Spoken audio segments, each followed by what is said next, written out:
Have you ever felt defined not by who you are, but by where you come from? Have you ever looked at the horizon of your own life and seen only a flat, unchanging line, a future written by circumstance rather than choice? This was the world Leo knew. His universe was a small, forgotten town called Oakhaven, nestled in a valley that seemed to collect more rust and rain than opportunity. Oakhaven's heart, and its only real employer, was the old textile mill, a colossal brick beast that sighed steam and soot into the perpetually gray sky. It was the town's past, present, and, as far as anyone was concerned, its future. Leo was a product of this world. He wasn't unintelligent or lazy. He was simply ordinary. His hands were calloused from his job at the mill, the same job his father had held for 30 years, and his grandfather before that. His days were a monotonous loop. The shriek of the 6 whistle, the deafening roar of the looms, the bone-deep weariness at the end of a shift, and the quiet resignation of an evening spent in front of a flickering television screen. In Oakhaven, dreams were a luxury, like fresh fruit in winter scarce and quick to spoil. The ambitions of youth were worn down over time by the grinding reality of bills, responsibilities, and the unspoken belief that this was all there was. You were born in the shadow of the mill. You worked in its belly, and you would be buried in the small cemetery on the hill overlooking it. It was a cycle, as predictable and relentless as the machinery he operated every day. Leo saw this cycle in the tired lines on his father's face and heard it in the strained silence at the dinner table. He felt it in his own soul, a quiet, gnawing emptiness he couldn't name. He was 24, yet he felt ancient. He was standing at the beginning of his life, but it already felt like an ending. He had accepted this fate, not with joy, but with the weary pragmatism of his ancestors. After all, who was he to ask for more? But sometimes, the universe has a way of shattering the cycles we accept. It doesn't always come as a gentle nudge. Sometimes, it's a seismic shock that brings the whole structure of your life crashing down. For Oakhaven, that shock came on a Tuesday. The air was thick with the usual smell of damp earth and industry when the notices were posted on the mill's main gate. They were stark, white sheets of paper, clinical and cold, bearing words that felt like a death sentence. Global restructuring, operations ceasing, permanent closure. The silence that fell over the town was louder than the mill had ever been. It was a silence filled with panic, disbelief, and the crushing weight of 1,000 uncertain futures. Leo's father, a man who had given 35 years of his life to the rhythmic clatter of the looms, came home that evening, a ghost. He sat in his armchair, staring at nothing, his hands, for the first time in Leo's memory, perfectly still. Leo's own position was gone. 2. The life he had reluctantly accepted had been ripped away, leaving a terrifying void. For days, a thick fog of despair hung over their small house and over the entire town. The men who had once stood tall with the pride of honest work now gathered on street corners, their shoulders slumped, their voices low and laced with fear. They talked about moving, about finding other work. But the words were hollow. They were mill workers. It was all they knew how to be. It was in this crucible of hopelessness that Leo felt something new ignite within him. It wasn't hope. Not yet. It was anger. A hot, fierce anger at the fragility of it all. His father's loyalty, his own hard work. It had all meant nothing. They were cogs in a machine that had simply been switched off, discarded without a second thought. One afternoon, seeking refuge from the oppressive quiet of his home. Leo wandered into the town's neglected library. It was a dusty, forgotten place, smelling of old paper and decay. He wasn't looking for anything in particular. He just needed to be somewhere else. He ran his fingers along the spines of books that hadn't been touched in years, his mind a whirlwind of confusion and fear. Then he saw it. Tucked away in a corner, on a table of donated magazines, was an issue of a tech journal. The cover was glossy and bright, a stark contrast to the dreary world outside. It showed a gleaming city skyline and a headline that seemed to be written in a foreign language, "The Digital Gold Rush." How coding is building the future. He picked it up. He didn't know what coding was. He barely knew how to use the ancient desktop computer at home for anything more than checking the weather. But as he flipped through the pages, he saw stories of people, ordinary people, not geniuses or heirs to fortunes who had built new careers, new companies, new lives, armed with nothing more than a computer and a willingness to learn. They were architects of their own futures. A tiny, almost imperceptible spark flickered to life in the void where his future used to be. The article didn't offer a job or an easy solution. It offered something far more powerful, an idea. The idea that a person could learn something new, something valuable, entirely on their own. The idea that you didn't have to be what your town or your family or your circumstances said you had to be. He took the magazine home that night. For the first time since the mill had closed, the flicker of the television was replaced by the dim glow of his old computer screen. He typed, "How to learn to code" into the search bar. The results were overwhelming. A tidal wave of unfamiliar terms, HTML, CSS, JavaScript, Python, frameworks, libraries. It was intimidating, alien, and utterly terrifying. But as he looked over at his father, asleep in his chair, the lines of worry etched even deeper in his sleep. Leo's fear was eclipsed by a single resolute thought. I will not end up like this. I have to build something for myself. The journey began not with a triumphant stride, but with a clumsy, uncertain stumble. The family's computer was a relic, wheezing and groaning with the effort of loading a single web page. The internet connection was painstakingly slow, a dial-up modem that sang a screeching symphony every time he connected. His first classroom was a free website that taught the absolute basics of HTML, the foundational language of the web. His initial attempts were comical failures. He spent 3 hours trying to figure out why his "Hello World" text was bright pink and blinking. His code was a jumbled mess of misplaced brackets and typos. His family, steeped in a world of tangible, physical labor, didn't understand. "What is that nonsense?" Leo, his mother, would ask, her voice a mixture of concern and confusion. "Tapping on keys all night won't put food on the table." His friends, adrift without the structure of the mill, would mock him. "Look at Professor Leo. Thinks he's too good for us now." They'd jeer. "You really think you're going to get a job with that?" In Oak Haven, every comment was a small paper cut to his fragile confidence. Doubt was a constant companion, a whisper in the late hours of the night. "They're right. This is a waste of time. Who are you trying to fool? You're a factory worker, not some tech genius." He would stare at the screen, the nonsensical symbols mocking him, and the urge to give up, to retreat to the familiar comfort of failure, was immense. He hit his first major wall trying to understand JavaScript. It was a leap from structuring a simple page to making it interactive.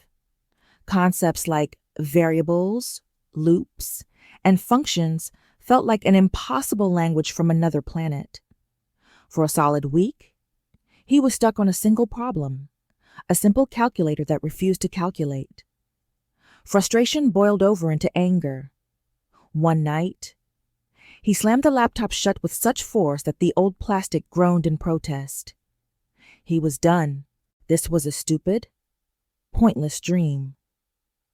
He didn't touch the computer for 3 days.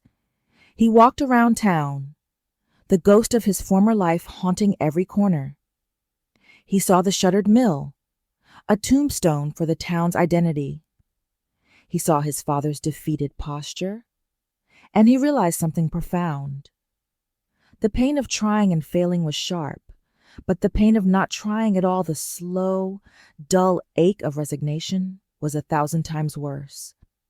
Failure in pursuit of a goal was an event. Giving up was a life sentence. He returned to the laptop. This time, however, something had shifted. He understood that his approach was wrong. He had been trying to swallow the ocean in a single gulp. He needed a strategy. He needed discipline. His research led him to the stories of other self-taught learners. He discovered that their success wasn't born from genius, but from habits. He decided to build his own. He started waking up at 5 a.m., an hour before anyone else in the house. This became his golden hour, a sacred, uninterrupted block of time dedicated solely to learning. The quiet of the pre-dawn house was his sanctuary. He learned to break down impossibly large goals into laughably small tasks. Learn JavaScript became understand what a variable is. Build a website became figure out how to make a button. He started a simple notebook, and for every tiny task he completed, he would draw a big, satisfying check mark next to it. That notebook became a tangible record of his progress, a bulwark against the waves of self-doubt. He discovered techniques like the Pomodoro method, working in focused 25-minute bursts, followed by a 5-minute break. This trained his easily distracted mind to concentrate. He learned about active recall, forcing himself to explain concepts out loud to an empty room instead of just passively reading about them. The process was brutally slow. There were days when he'd spend his entire golden hour on a single line of code, only to realize his mistake was a forgotten semicolon. But he was no longer just consuming information. He was building a system for learning. He was learning how to learn. Months bled into a year. The changes were subtle at first. His code became cleaner. The concepts that once seemed impenetrable began to click into place. He joined online forums, lurking at first, then timidly asking questions. He discovered a global community of learners, people just like him, all striving, all stumbling, and all helping each other up. He was no longer a lone man tapping on keys in a forgotten town. He was part of something bigger. His first breakthrough came in the form of a flyer at the local grocery store. Mrs. Gable, the elderly woman who ran the town's only bakery, needed a website. Something simple. The handwritten note read, "Just to show the menu and our address." Leo's heart pounded. This was it. A real project. He spent a week building it, pouring everything he had learned into it.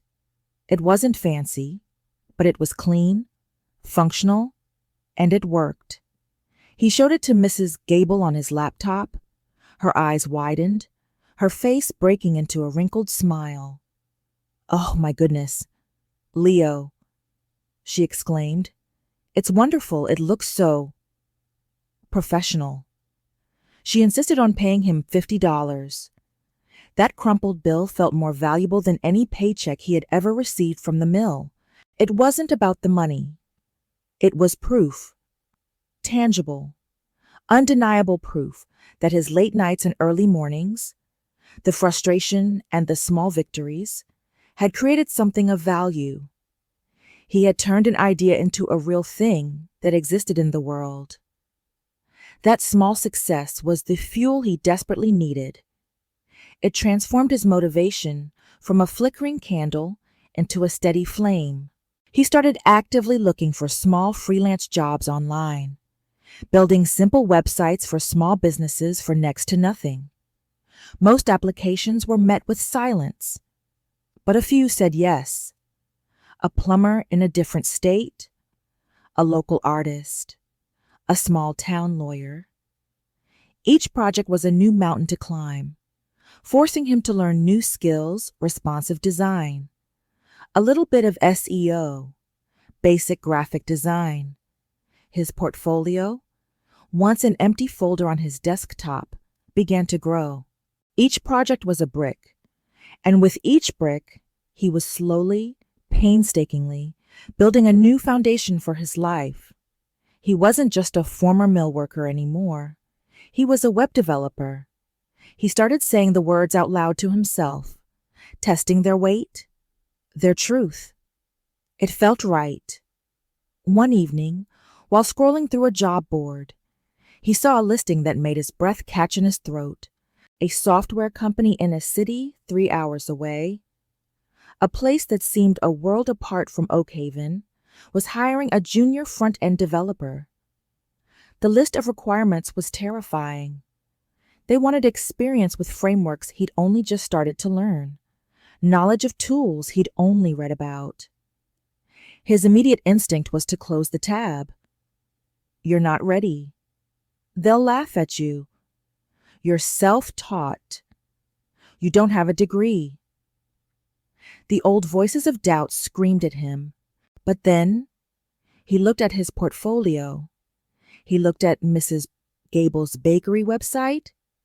He looked at the check marks in his old notebook. He had faced down his own ignorance and fear 100 times before. This was just one more time. He gave himself 2 weeks. He lived and breathed code.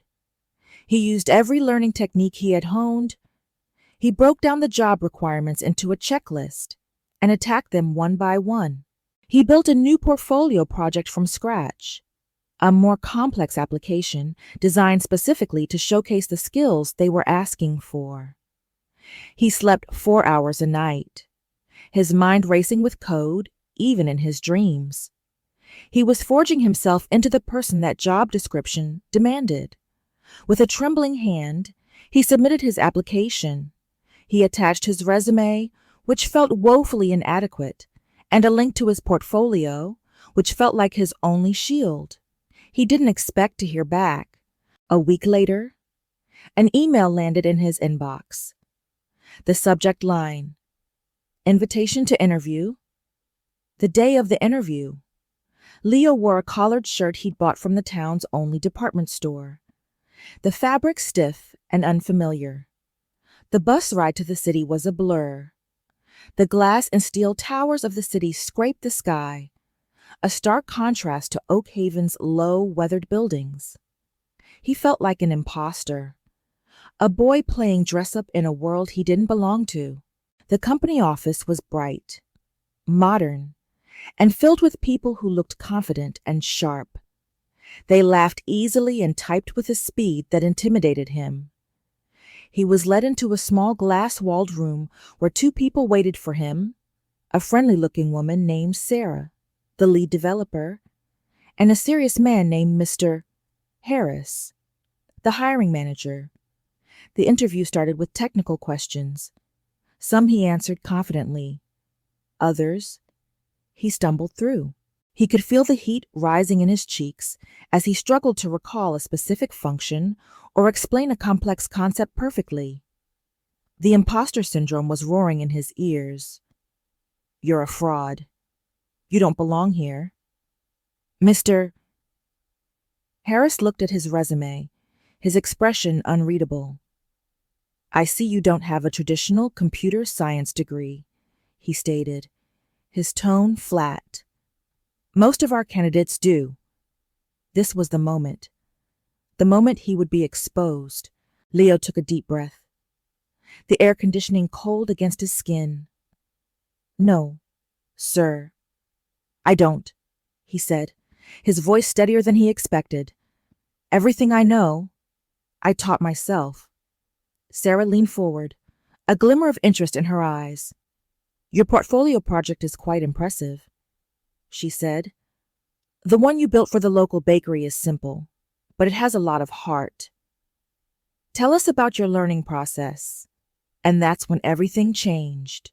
He stopped trying to be the perfect candidate with all the right answers. He just started to tell his story. He talked about the mill closing, about the fear and the hopelessness. He talked about the old computer and the slow internet, about the frustration of a calculator that wouldn't add. He described his 5-0 mem study sessions, the notebook full of check marks, the thrill of getting paid $50 by Mrs. and Gable. He didn't just show them his code.